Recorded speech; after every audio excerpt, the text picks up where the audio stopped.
All right, Ryan, my man, how are you? I am fantastic. I'm so excited to be here, man. That is so good. Me too. It's been a while since I've seen you. Since our catch-up, I think it was. The lunch? It was the lunch. It was the lunch. And we've been lunch. meaning to do this for a while, so it's great to be here with you in your presence. Thank you. I appreciate that. And you too. So welcome. And we're at Code Black in Brunswick. As you can see, if you're watching via video, that this is just such a dope setup. But if you're not listening, let's paint a picture. It's basically very black interior, Code Black. Don't know if you sold that. Great, great coffee. So yeah, check out the YouTube. Subscribe to the channel if you're not already. What'd you get up to today? What's been happening? Good question. So actually really cool. One of my clients is actually working on building a webinar on Friday. So I was helping out with some of his communication. That's really cool, actually, yeah. So that's been pretty much my day. I had a pretty cruisy morning. Just woke up, did a bit of dancing, listened to some music as well. So, yeah, it was nice. And now I'm here. Yeah, I love that. What are you most excited about in life right now? I am most excited about, there's a few things actually, so exploring my masculine and feminine energies on a deeper level. So really just like getting to know myself more. So that I can give more. That's like really what I'm really excited, which leads me into the next excitement. Like I'm so excited for being able to give more of my skills and give more of what I know that I can to the world. Yeah. So I'm like super excited about that. And next week I'm going snowboarding, so I'm super excited about that. Here? No, man, I'm going to Perisher next week. How far is that? It's like 6 hours. Okay. Yeah. I've never done any of that. Okay. It was, yeah. So I like love snowboarding. So Okay. like on like a personal level, it's like one of my favorite things ever. Yep. So yeah, like I'm so excited for that. Dude, I'm extremely jealous, but I'm also like, I'm playing soccer again this year, so I can't be doing any of that stuff, and I like my knees and ankles where they are. Yeah, just sometimes, man, knees and ankles go places, yeah. So let's just, it's probably, given that you're playing soccer, probably a good thing to steer clear, I would say. One day, maybe next year, I'll retire again, and then I'll try it next year in winter. So for the listeners, I don't know you too well. We are good friends. We met through our good friend Joe. But for the listeners that don't know who you are, and for myself, can you give us a wrap-up of your life from start to where you are now and everything that you're doing right now? Ooh, huge. So, when I'll wrap up from start of my life to where I am now. But when I was a kid, I went through a lot of self-confidence issues. So a lot of my life, I kind of learned from a young age, or I thought from a young age that I was never enough. I was like, I won't go into the full story of this, but yeah, like I was bullied when I was a kid, and that really like shot my self-confidence. I really believed that I wasn't capable of a lot, to be honest. And I created this story in my mind that I was small. I was always going to be small, and so as in height, but that story transpired to my being and my actual identity. So like I for so long, and up until when I was growing up, I always believed that I was never going to amount to anything. So the story grew and grew and grew and grew, and man, I sort of hit a bit of when I was about 19, like that kind of like built up all those stories, and I didn't have any level of awareness to really stop that story train, and that train kind of got me to this stop that was like a really deep, dark place when I was about 19, and I'm mindful of not going to the full story, but really for me, this is your chance to go into any story you want. I love that. Okay, it's your wrap up, not mine. Yes. Okay. So, man, I was 19, and that train got me off onto this stop where I really fell into a really deep, dark place, and I didn't know how to get myself out. Like, I was waking up, most mornings I would wake up, and I'd really not want to be there. Like, I was like, just 19-year-old kid, right? Had all the friends in the world. I had a group of 50 people in my friendship circle. And I don't know why, but I just felt like I couldn't turn to any of them to talk about the deep, dark stuff that I was going through. And I really remember opening up to my parents, and I had a conversation. I was like, hey, listen, and like if you're listening, you might be able to resonate with this, but I kind of said to my parents, I was like, oh, I know that something's off. I just don't know what. Like, I know that I just don't feel good. Like, I didn't really have much language around it, but I just knew that I wasn't feeling good about something. And for me, like admitting that was super tough, because I have been somebody who always had to have my shit together. Yeah. And growing up as a kid, I was the oldest kid, and so there was a bit of an identity around being the oldest and having to have all my stuff together. For my little brothers, I got 2 little brothers, and so yeah, I guess that kind of got me to that space where I found myself in. That deep, dark space, and admitting that with my parents really helped me to, it really helped to kind of bring what was in the darkness into the light.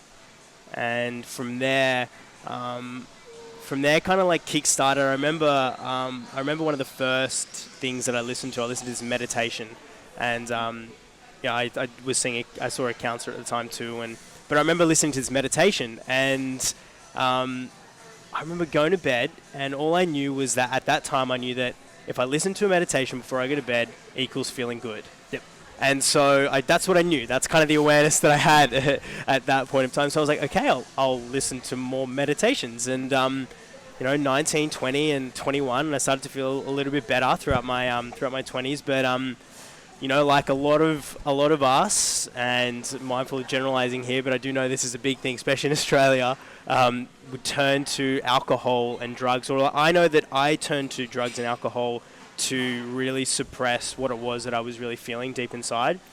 And I remember that when I was, so that kind of journey, I sort of, I was meditating, I was still meditating, I was doing in the meditations, and I would do all the sport, and that helped a lot.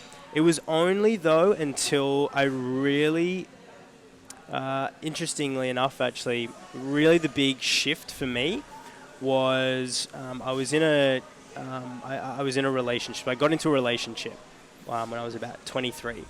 And this is big for me, actually, huge. And we were really, really close. Yeah, we were super close. And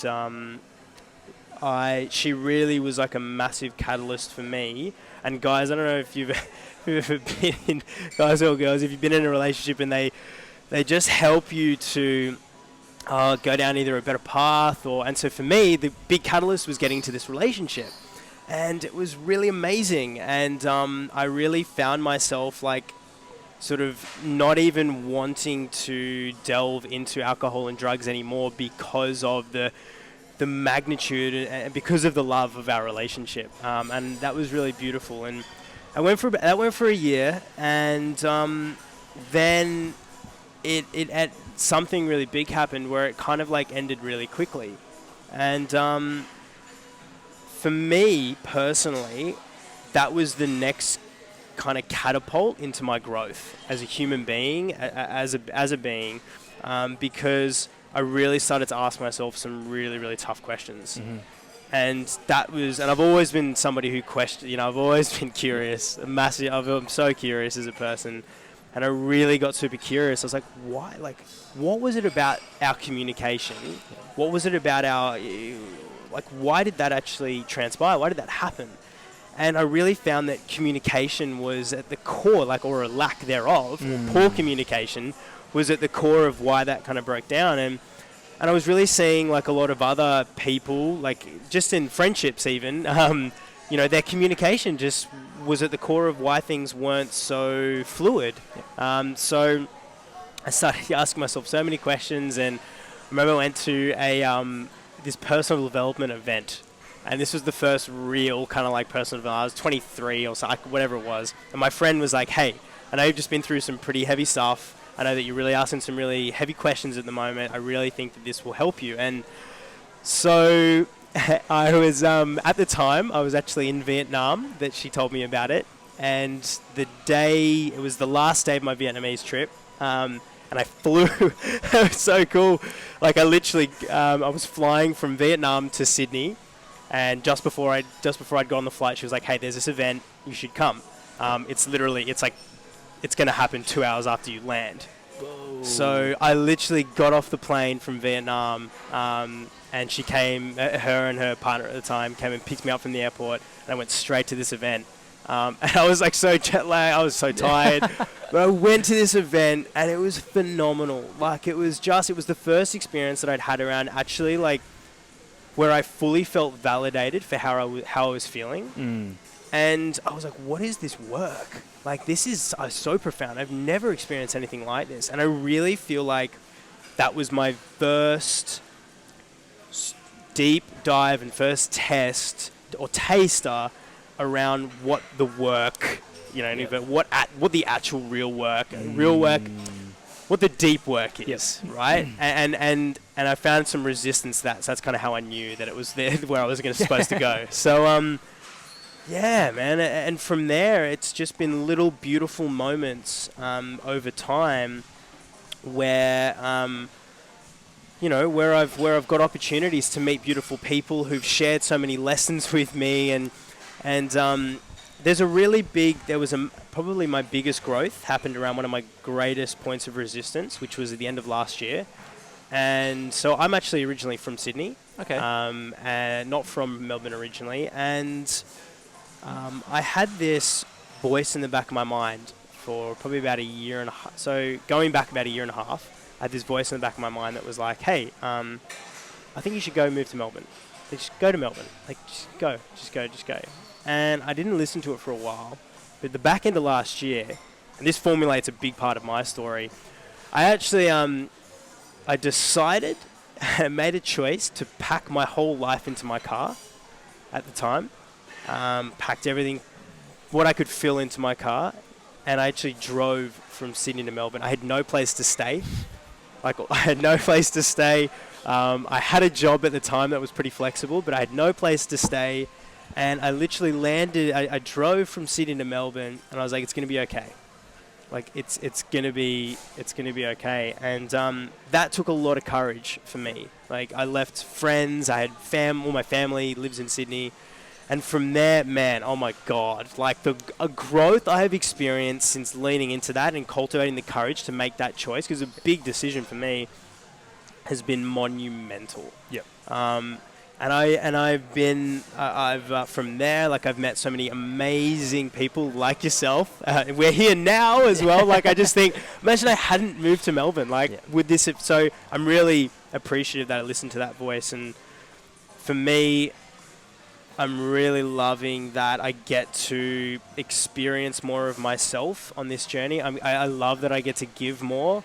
And that's kind of where the space that I'm in now is like, okay, how can I deepen my relationship with self so that I can give more than I've ever gived in my life?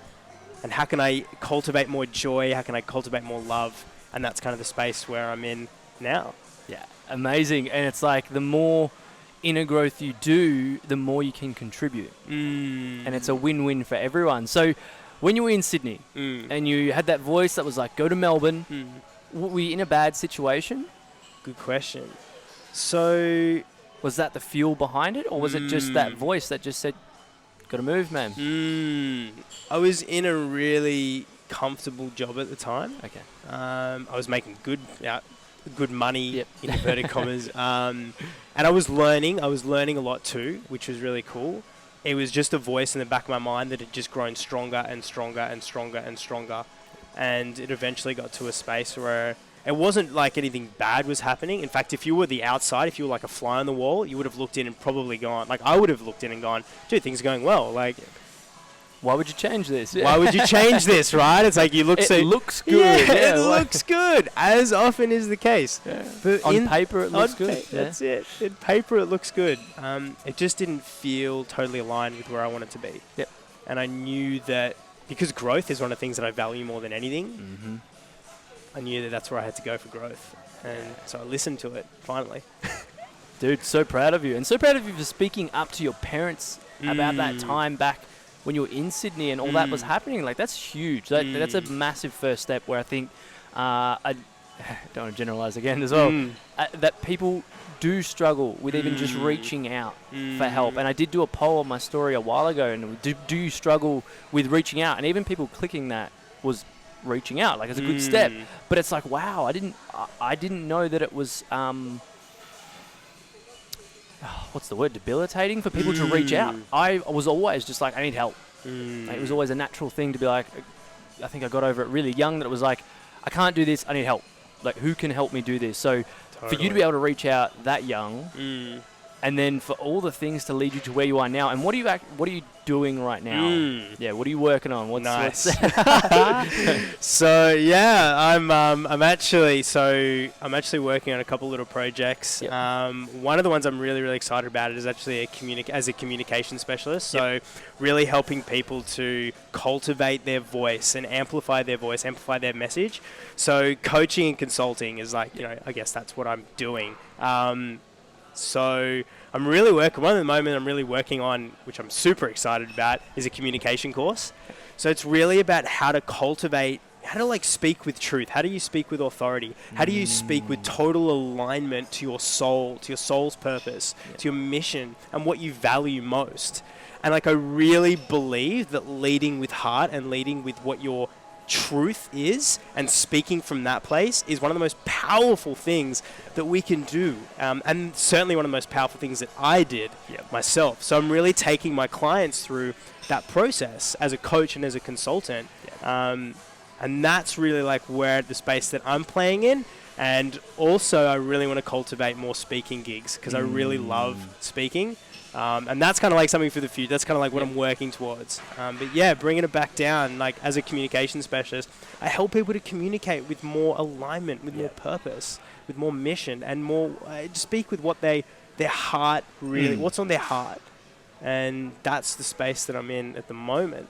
Awesome. And this is for any type of, like, is there a specific niche that this is for? Or is it people that are in business, entrepreneurs, people that just want to have a voice and be able to share their wisdom and their truths with people? And that doesn't have to be, I know that doesn't have to be on a big scale, but just someone that wants to share with purpose. Is that like, who is that for? Love it. Like, who do you normally work with? Great question. I work with businesses who are for purpose. So people who are looking to cultivate and create big change in the world, but they just don't know how to get started, or they do already have a really great business in place, but they're just not sure how to communicate with authority yet. So I just help them to tap into that. But I've worked with entrepreneurs, I've worked with small business owners, I've worked with medium business owners. I'm just about to partner up with another business as well, who's been around for a few years.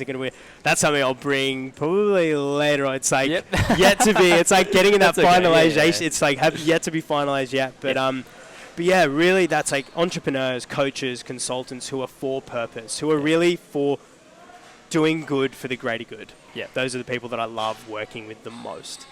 Love that so much. So, would you say you're living your purpose right now? Great question. Yes. Yeah, I would. I can feel that. Yeah. Oh, that's a really great way to describe it. I can feel it. I can feel it. Not that you just know it, you can feel it. What does it feel like to be living your purpose? Liberation, dude. Liberation. That's what it feels like. Like, I can even... Yeah, I feel liberated. I feel excited. I feel so excited. Yeah. And that's what it feels like. Amazing. What is success to you? Great question. This is one that I've been redefining recently. So, success to me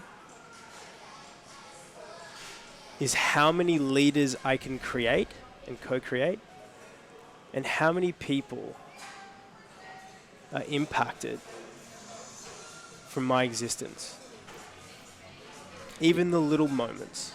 To me, that's success, is creating more leaders, creating people who feel worthy, who feel valued, and feel seen. That's like, to me, that feels like I'm good with that. Yeah. So, yeah. Amazing. That leads on to a question later on, but it's like other things in between. I'm like, should I mention it now? It's no, towards the end, because it's with that. It's in purpose there. What are you most proud of in your life? That's a good question. I'm most proud of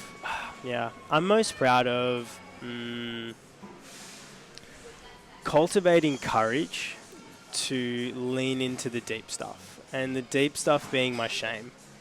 Yeah, that's where I've had the most shame and most guilt. I'm really proud of myself for like really leaning into that, and demonstrating that through my actions and through my behaviors, and I'm really proud of myself for that. I know that takes a lot of courage to lean into that stuff, so it does. yeah, I'll affirm that. Yeah. Oh, You know. It's not just you saying it. Yes. Yeah, Yeah. you 100%. know. Yeah. Yeah. So facing the things from your past that are there, but you might have ignored for some time, Yes. that you know is holding you back from being the ultimate version of you. Bam, that's it. Yeah.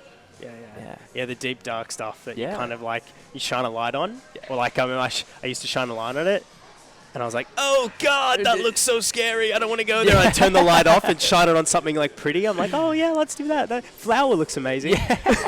So that can actually shining the light on that stuff and like diving into that and experiencing that. Yeah, I'm really proud of myself for that. Yeah, I'm proud of you too, because that stuff is so easy to ignore and to keep in your life for your whole life, and allow that to then affect you in your everyday life. And how do you feel? Of course, it's challenging, but how do you feel now that you've done? The work is always going to be there. I was going to say now that you've done the work. It's every day. So much.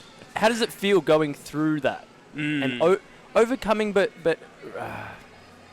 understanding? Great word. Yeah, I love that. I love your language around that. I feel more grounded in my body.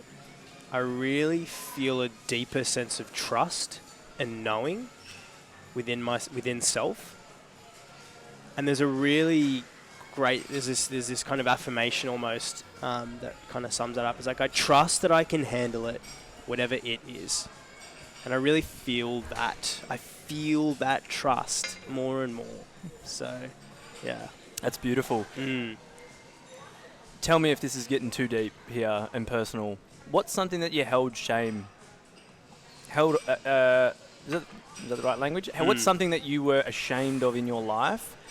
That, and I know this is getting personal, but I know that it's of benefit to people, and if you don't have to share if it's not, if you don't want to. But is there something that, to give an example, that you have been ashamed of, that you've had to work through, and you've found that liberation, that joy from after shining the light on the scary thing, and understanding, working through that to get to where you are now? Nice. Yeah, great question. So yeah, this is something. It's a bit edgy for me, and I will share it because I know how big it is, not just for me, but for a lot of people I trust. I had and still have some shame. I'll check for that. Yeah, there's a little bit of shame around it, around my relationship with pornography. And man, like, for me, that was so hard to acknowledge that it was something that was really holding me back.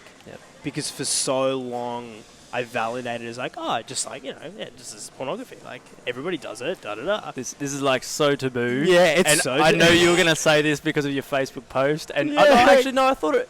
I didn't know if it was gonna be this, but I was like, I hope you touch on this because. And again, hand up here as well. Like, got the shame around it as well. Yeah. So I'm with you on this, brother.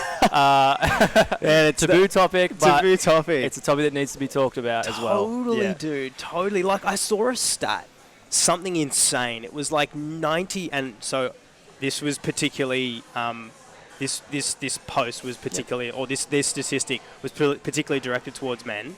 So I'm not like putting men up against women here. Like, but this was a particular stat. It was something like between 90 to 97% of men between like up until 35 watch pornography at least once a day. Wow. Or once a week. I think it was once a week. Yep. And I was like, dude, like what the heck?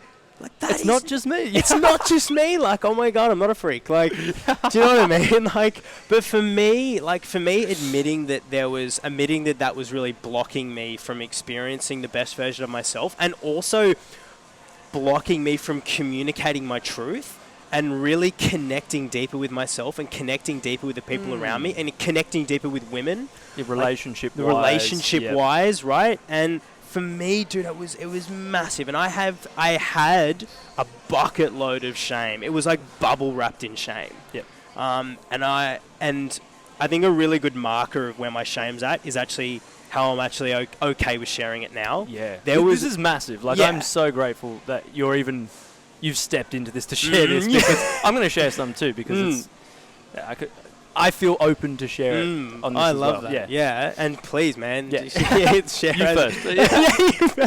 You paved the way.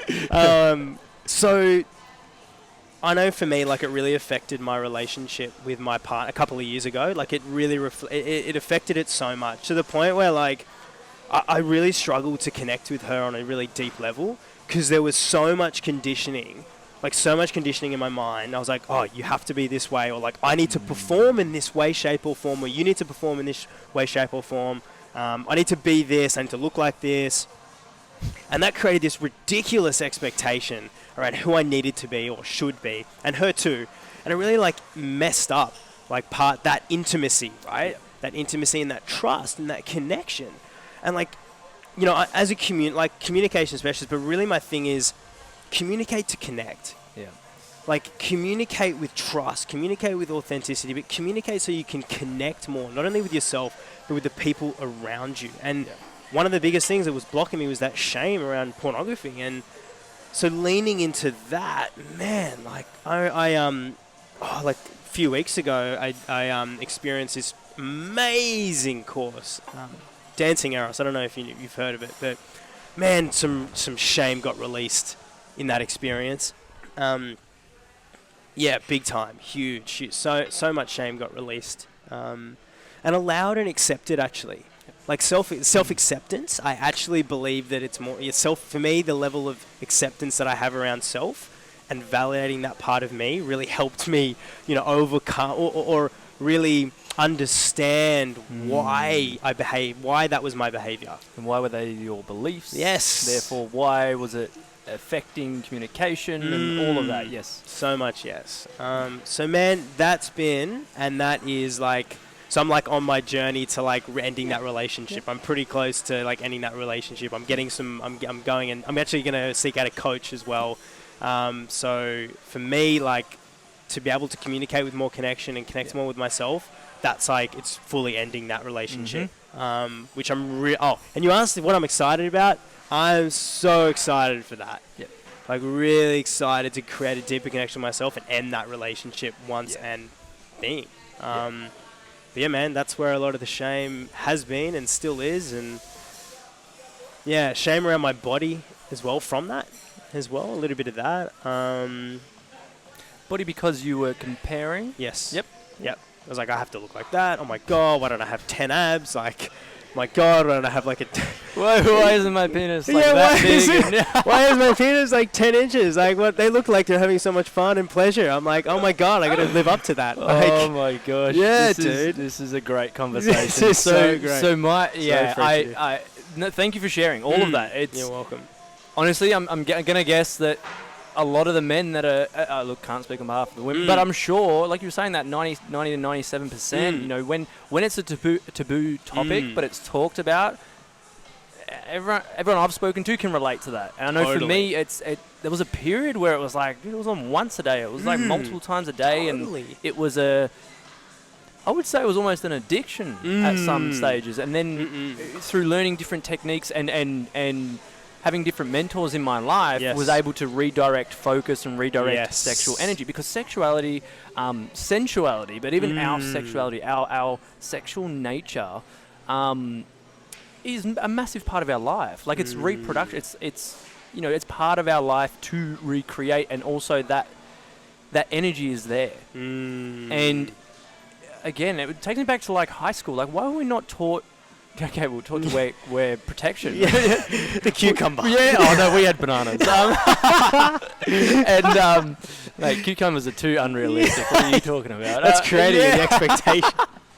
But yes, those expectations that and this is, I've spoken about this in the podcast before. I can't remember when it was. It was right in the very first few episodes, might have even been with Michelle, one of our mutual friends, is that I used to fake orgasms because I used to overthink going into a sexual encounter, whether it was with a partner or just a thing, and I would overthink it. I'd watch porn to try and what do I need to do? Where is she the most excited and I don't want to go too into detail because it's like, where is it? How do I make her orgasm the most? And it took me out of my body and out of me, put expectation on me. Like I don't look like that. I can't lift her up like X, Y, Z. Yeah. It's not that big, like as big as what that video was. And remember, like that expectation was so. It was something else that is not even a thing. Like for me, it took me out of my body. Therefore, I couldn't even enjoy the moment. And that can be related to anything you do in life, like yoga. If you're thinking about how much I need to stretch or this or that, and you're not in the actual yoga or meditation, you're not in it. You're not in your body. You're not actually getting the benefits or the pleasure out of doing that activity. Yes. Especially when it came to sex. And I used to fake orgasms, and people were like, "What? You're a guy. How can you do that?" Easy. Easy. I'm going to teach you. Oh my God. No, but you don't. And then it's much. coming out of that. I thought that was normal. Like that. And then the expectation came from different partners in relationships on who gets the pleasure or who gets pleasured first and stuff like that. And these expectations, look, I think it's so important because porn, I think, has affected a lot of people. Yes. And the industry is an industry of movie making. Mm-hmm. These are paid, not in all cases, but paid professionals. Yes. It's you're a unique person. Like it's again comparing to somebody else's physique, performance, all of that. It's like me trying to compare myself to LeBron James. I'm not a basketballer. I've never played basketball like in a competitive sport. If I try and dunk and then base my self-worth based on how I can dunk, who am I comparing to? Yeah. So I can definitely relate. I know I'm going on a tangent, but I love this topic. And I'm like, me too. I could talk on this so much. We should do a podcast just about this. This is... You're putting ideas in my head. All right, so that's a great conversation. Great, thank you for bringing it up. Thank you for welcome. For sharing in honesty about that shame. And I know it's a journey for me too, to go through that shame of and even the shame that's around that and working through that, which is a powerful journey. What is the worst thing that has ever happened to you, and how is that the best thing that has ever happened to you? It's a good question. What's the worst thing that's ever happened to me, and how's it the best thing that's ever happened to me? It was interesting, Carlo. I was actually going... we were just on the topic, and I was actually... I believe, or I think, that the worst thing that ever happened to me was, as a 6-year-old, seeing that pop-up. 6? Yeah, I think I was 6 years old. Okay. And I saw, like, this pop-up, and it was, like, boobs or something like that. And I think that I was pondering this, but I actually think that that's probably one of the worst things that's ever happened to me because, I'll explain, but it's been like where it's, for me, like the disconnection or the addiction from that, seeing that as such a young kid, it conditioned me so much. And I think that might have been, like, it's a good question, really. We were just on the topic. Yeah. So the worst moment, the worst thing that's happened to you. So this was one of the things. This is one of them. Yeah. Like I mean, the stem from the shame. Yeah. Definitely. But I think like one of the worst. Look. Probably one of the worst things that happened to me. My mind's like sifting through all these different experiences. Oh yeah, we've all had challenges. Yeah. I'm just like, which one do I exactly like? Which one? Which one's been the worst one? I don't know if there's any one worse one. Okay, I will share this. At the start of the year, I was in a situation where I actually couldn't afford to buy lunch. I couldn't even afford to buy myself a coffee. And like that was so tough. I'm smiling over here and like laughing, not at you. It's like I've been there. I know the feeling. Yeah. You too? You too. Me too. You've been there. For me, like that sucked because I never thought that would be me. Yeah, I'd never, not in my wildest dreams that I thought that I wouldn't be able to afford paying for something. And I was living at that's after I moved moved from Sydney. So I had a place I'd rent to pay, I had bills coming in. And I found myself in a situation where I was like, I can't pay for anything. I felt a lot of shame that. So there's that. But how that's been turned into something really great is it kind of propelled me to become really resourceful. Like I had to think about ways that, I could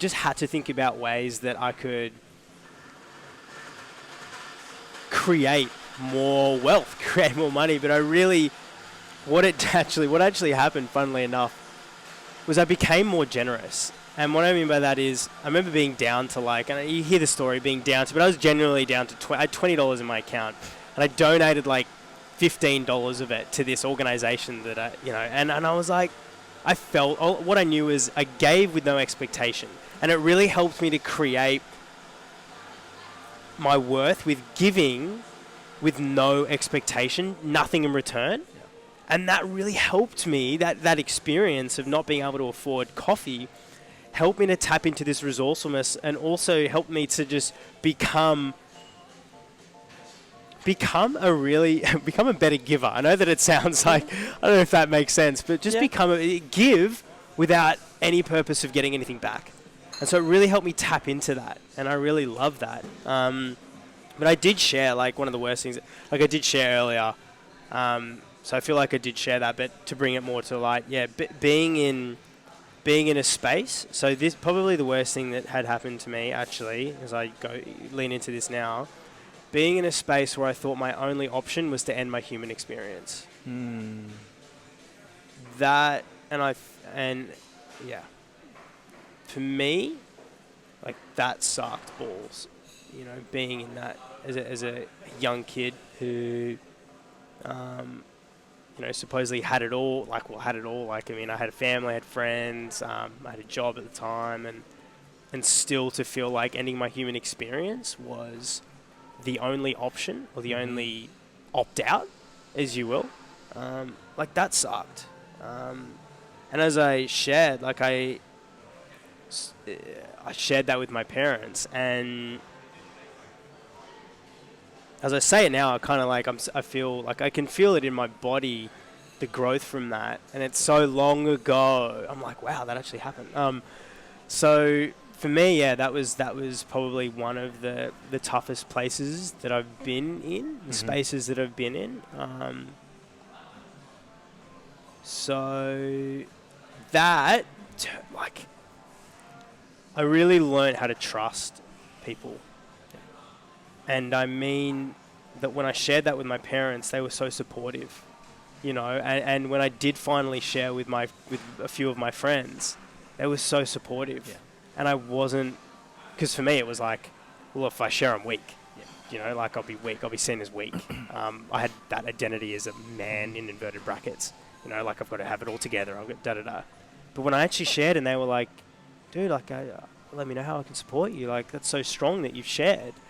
I was like, wow, that's actually, to share one of my deepest, darkest vulnerabilities is actually courageous. It's actually a sign of strength.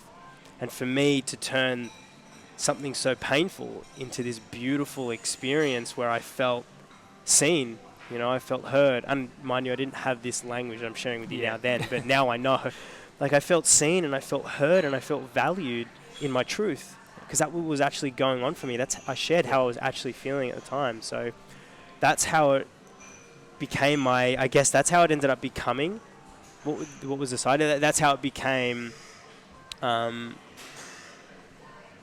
so beautiful. That's how it became one of the greatest things that's ever happened to me, because I learnt that being courageous and being vulnerable equals something amazing. It equals truth. Yeah. So, Man, so courageous. As I Yeah. said before, like incredible that you even had the courage to say that then and even now is amazing. What's the best advice you've ever been given? Ooh, good question. Best advice I've ever been given? Best advice I've ever been given. I like, best advice I've ever been given. Ryan, here actually, recently, one of my mentors said this to me, shared this with me. Ryan, he said to me, Ryan, recognize that it is an absolute privilege for somebody to be in your space, because the heart and the love that you have to give is incredible. And wow, I was like, whoa, like that's huge, dude. Yeah. Like, Especially if you don't have much self-worth or right? Recognize that. My mentor always shared this with me. He's like, recognize that you are powerful beyond belief. You are enough and you are worthy just because you exist. You don't need to do anything to be worthy, Ryan. And for me, I was like, what? Like, I don't need to, like, have a cool car.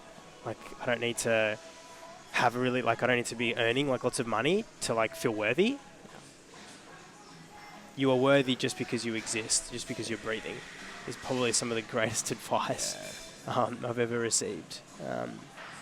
One of my other friends shared with me, he said, keep life simple, keep it fun, have a laugh, and enjoy your presence with the people around you. Yeah. And I like that. I love that. So I love them both. There's so many quotes going to come from this this episode. That you are valuable because you exist is... And I got that from Yaya Bakar at Elevate in Bali in April, and... Dude, like, it changed a lot for me. Like, again, that expectation of I have to be something. No, you don't. You're just valuable because you exist. Yes. Release all that other stuff that's attached to it. Man, I love that. What advice would you give your 16-year-old Ryan self? Oh, what advice would I give my 16-year-old Ryan self?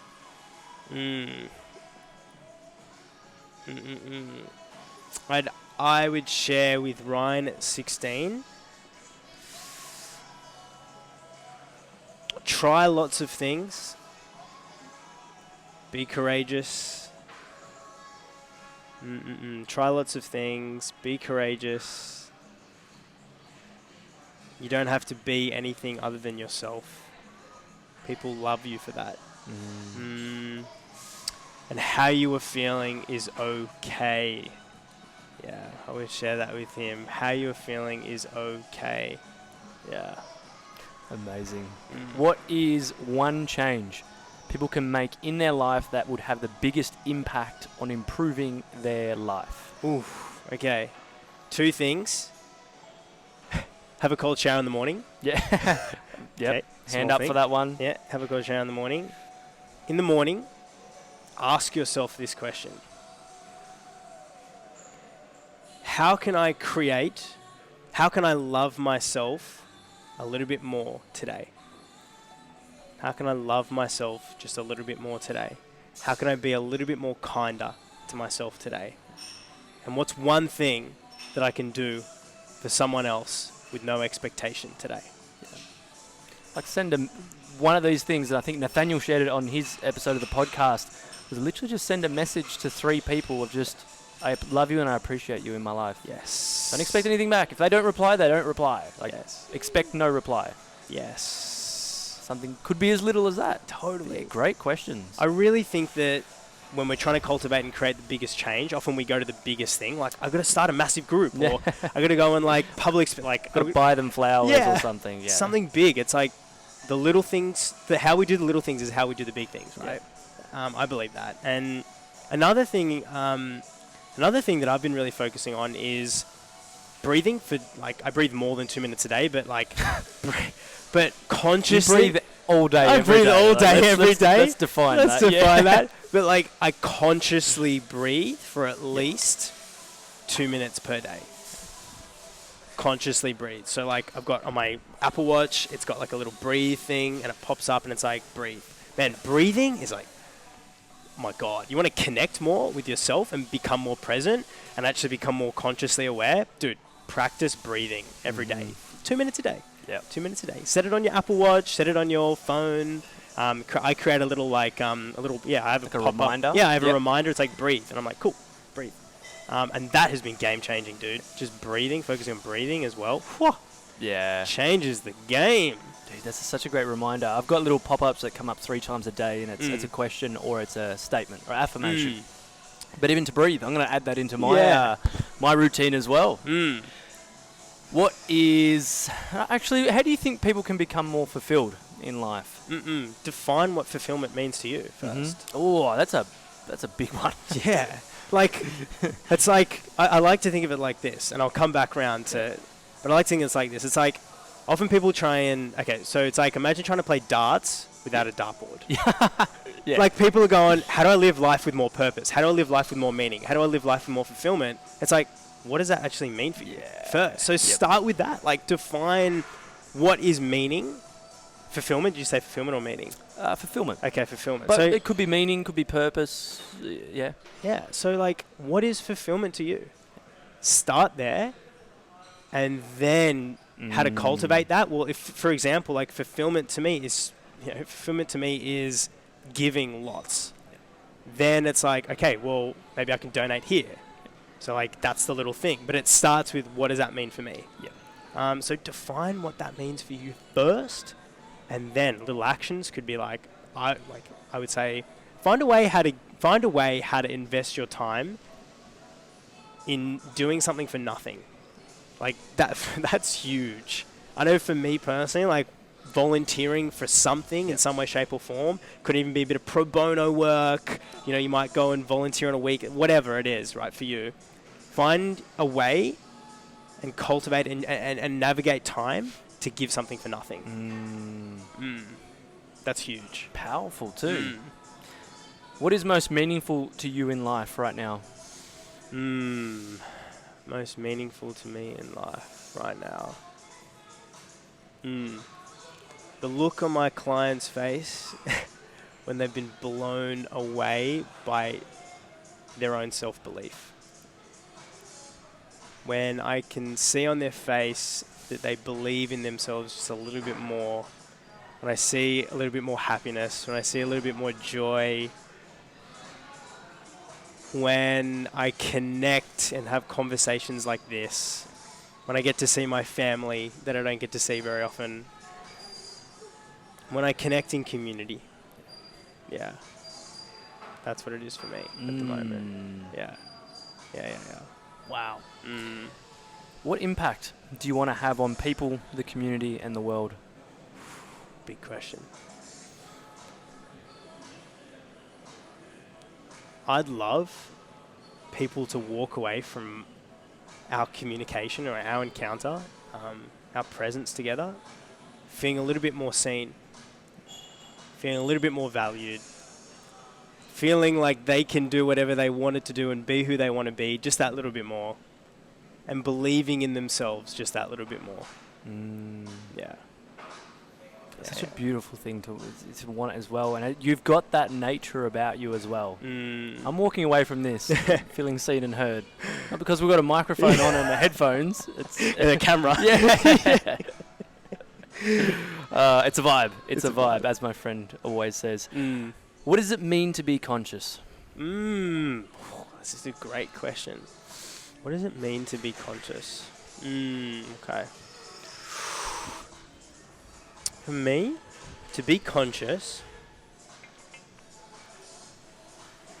is to choose my experience of life in every single moment. To choose my experience of life in every moment. And what do you choose? I choose more love. I choose more presence. I choose more joy. I choose more fun. Yeah. And I choose more connection. I choose more connection. I think that's so important. Like, I'm so happy you shared that because it is a choice. We can have more because we choose more. Yes. Yeah. That's what it is to me. It starts from you choosing, though. Totally. And knowing you have a choice. the awareness that there is, the awareness that we have a choice. I think that's really profound and really powerful, like super powerful. It's like I can choose to feel, like I can choose to feel something, like I can choose to feel excited. I can cultivate that. I can choose to feel more joy. So there's like a whole other topic between like the differences between emotions and feelings. We won't go into that now. But next like podcast. Next podcast. Yeah, man, I really feel that. Yeah, that's consciousness. Is choice. Yeah, it's choice, and that's profound and that's powerful. Yeah, amazing. To wrap up, I want to acknowledge you for the all the work you do, for being such an amazing human and someone that's come into my life and it's just been such, I call it conscious connections because it's just, it came naturally, but it's just so genuine between us. Like we've always had great conversations, there's always been supporting each other. And it's just because, like, there was never any expectation. It was never like, hey, you're paying me. No, there wasn't. It's like, we've just become friends and me reaching out to you and you sharing, getting so deep, raw and vulnerable on this episode especially. Like we haven't spoken much in person, but I knew there was so much value, and I've been recommended by our mutual friends that you do as well. And I've loved this conversation. Like, thank you so much for opening up, for being courageous. You're welcome. I've loved all of it. We could extend so far on every single topic, and I'm sure we will in the future. Totally. But yeah, thank you so much for this experience and for this conversation. I really, really appreciate you. And all the words and everything we spoke about. Oh, dude, you're so welcome. Thank you so much for creating this wonderful safe container. I really appreciate it, bro. You are so welcome. So everyone listening, how do we get in touch with you? How do we contact you? Good question. How do we see what you're doing, all these exciting things? So Instagram, I'm about to ramp up my Instagram even more, so keep up to date with that. What's your handle? Ryan _Cassano _CASSANO. Yep. That's probably the best way to get in contact with me and see what I'm going to be up to. Yeah. Awesome. I'll have that in the show notes as well. So if you have enjoyed this podcast, if anything has triggered you or stood out to you, if you've grabbed any value or multiple pieces of value, I know I have, tag a friend in this, share this with someone, screenshot it, put it on your Instagram, write a review, whatever you got to do.